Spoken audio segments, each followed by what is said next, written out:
Hi, I'm Temple Camises. And I'm Pablo Francisco Rubalcaba. Welcome to another Arts on Air performance happening live from our rooftop in Washington Heights. Arts on Air was created to bring safely back live performances during this pandemic to New York artists and their audiences, as well as all of you tuning in from wherever you can. It was created by myself and my fiance, Derek Rotzenbeck. And we are now in partnership with the Higher Ground Festival. The Higher Ground Festival of New York City was created to bring Northern Manhattan artists together to collaborate and create performances that we bring free to the audience at large. Tonight, for the Higher Ground 2020 virtual performance, we are presenting. Can you carry more than you can? Are you carrying more than you than can? you can? Music by Will Stackpole and choreography by Evan Fisk and Caitlin Javech. Please enjoy. Thank you. And if you can, please donate. Thank you. Yeah.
So yes, we're having a Q&A with the with the with the artists, and if you have any questions, please just write them into our Instagram account, and we will read them off for you. We're just letting them kind of take a breather and put on some warm clothing, but they should be here any second. Here we go. Again, please, if you can, donate. This is the Higher Ground 5th anniversary or 5th festival. We've been around since, I guess, when did we start Temple? 2015. 2015. Yeah, and we brought together many, many artists of Northern Manhattan. And here we go. Hi, can you introduce yourselves? Hi, yes, I'm Evan Fisk. I'm Caitlin Javech.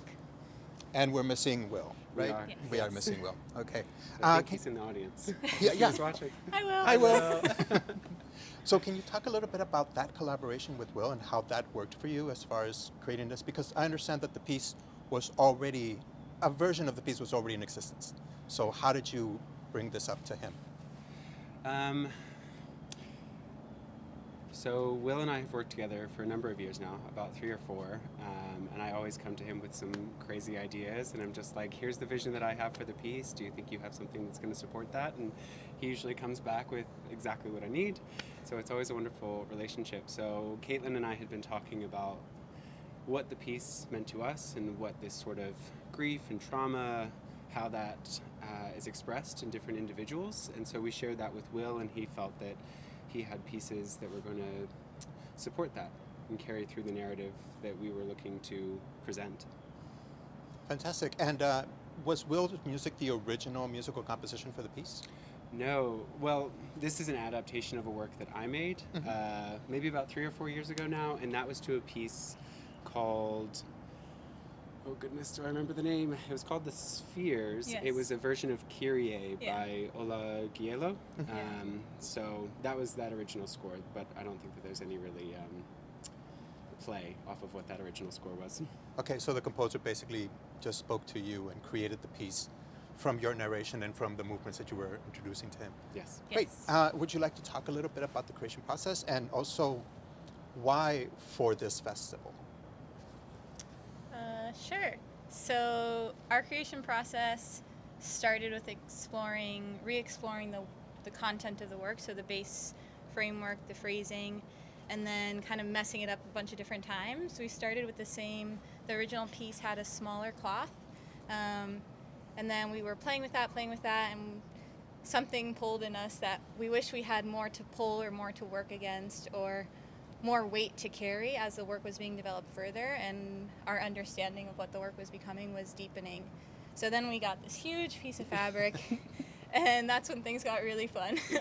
But we did a lot of improv scores based off of the material. We did a lot of duet work as well as just watching one another with the cloth, because you can't, if we're both working with it, you can't really see what's happening. So that process was a little challenging of videoing ourselves and then, oh, will that pick up?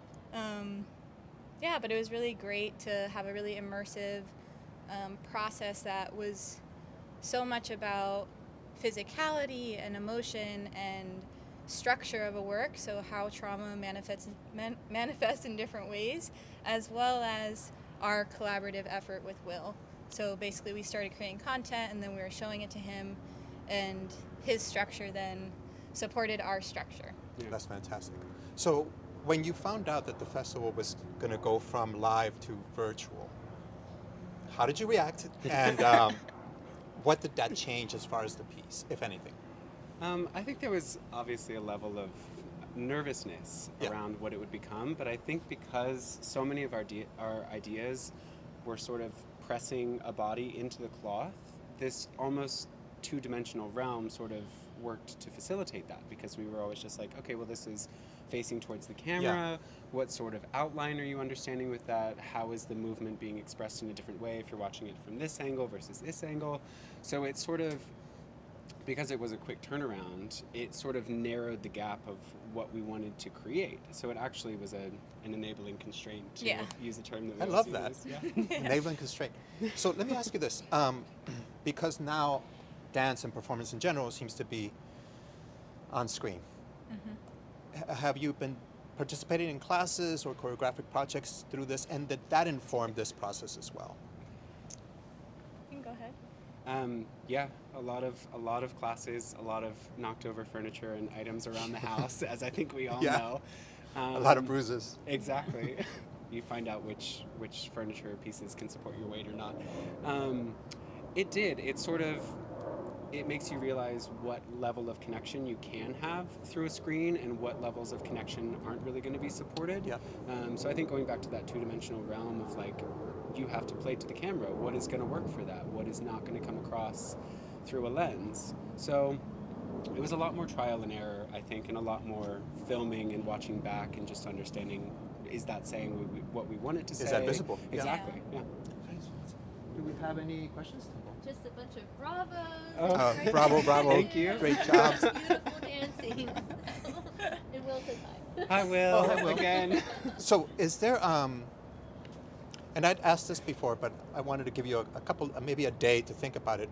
Do you see this piece expanding, and maybe even on a digital platform or live? And I know that you've spoken about having more dancers on stage for it. Mm-hmm. What is the future of this piece? Well, we hope it's a big future. I think one thing we're interested in is seeing how film can capture this in different ways. So that's a possibility.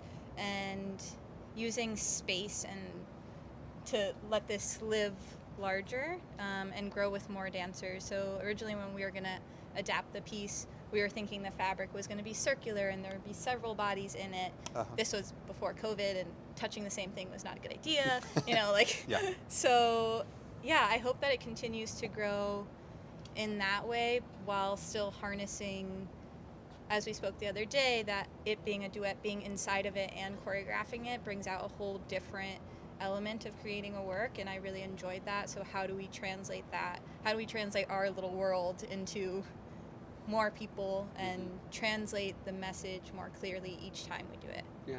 Yeah. I also feel that I think seeing a work like this on stage, because it would possibly be in like a dark box, it adds so much more drama to it. And my interpretation of it, I don't know if you feel the same way, but I really feel that we're sort of these abstract forms of humans. So actually having it on a patio with nature in the background is really sort of lending itself to what we see the piece being. So I think having it as a filmed version, in a park or something like that, or somewhat in like a normal realm, in the way that grief can kind of hit you out of nowhere, Yeah. I think could really be supported in a further film adaptation. That's very exciting, actually. Any other questions? So I do have one last question, because the piece does deal with grief, loss, and I guess either the courage or the process of coming to terms with those emotions. Do you feel that in this time of isolation, that message somehow is more powerful? Or is this something that you didn't think about at all? I would hope so. I think in our process of making it, I think I talked about this yesterday, but the frustration with things felt Yeah. a little bit more real. I think this heavy weighted cloth that you're pulling against or pulling against somebody with, I think there was a lot more relative information in it, and I think the place that we get to where we really have to listen to each other in that balance of how much we tug kind of speaks to the delicateness of relationships right now, and Yeah. how cautious, or not cautious, but how delicate, to use that word again, you have to be to ensure that it's a healthy thing that you're doing. Yeah, I would agree, and I think a lot of people are experiencing grief in different ways right now. So as small as to like going to your office desk versus like someone in your family passing or having illness, or just feeling, I think a lot during this pandemic, I've felt this empathetic weight of what's happening in this large scale. So that informed how I'm approaching my work, and also with how we were going to translate it when it came virtual. I think when we kept trying to figure out like what we'll read, what we'll show, at a certain point we had a conversation where like, if we're really invested in what we're doing and what this means, like that's what translates. Maybe it's not in the same way as on a stage or zoomed in with a fancy camera from 10 different angles. Like your intention and your thoroughness in how you approach your work hopefully then translates out, but I strongly believe in that. So I think at a certain point we had to trust our gut that, you know, this was going to manifest however it could right now. Yeah, it was beautiful. And I was very moved by this heavy cloth kind of trapping this character, because it really felt as if we're kind of trapped right now and just trying to find your way out. It was very powerful. So it's nice to have somebody there. Yeah, Yeah. always. So do we have anything? We're good. No, we're good. Awesome. Well then, unless you have anything else to add, guys. I guess just thank you to this festival and everyone who's watching. Continue to support Higher Ground Yes, and please. keep Yes, watching please. art, because we're still making it. We So need it right now. Yeah, The we world really do needs need it. So thank you so much, guys. And please consider donating. You can reach the Higher Ground Festival through creatinghigherground.com. There will be a donation page there, and Arts on Air. Arts on Air. I'll sneak in. Yes, please. I'm back. You can donate via our money pool for Arts on Air money pool, which is in any link, any page that we might have posted any information about this event. You also can do Venmo, Arts on Air NYC, or Google Pay, Arts on Air NYC at gmail.com. So many ways to show some love. So So thank you to our artists, and thank you guys for tuning in, and hopefully and you'll see tune you in this again. Saturday. Yes, Saturday for One for the ages. One for the Ages. It's going to be fantastic. Please Take care. join us. Bye. Bye-bye. Thank you.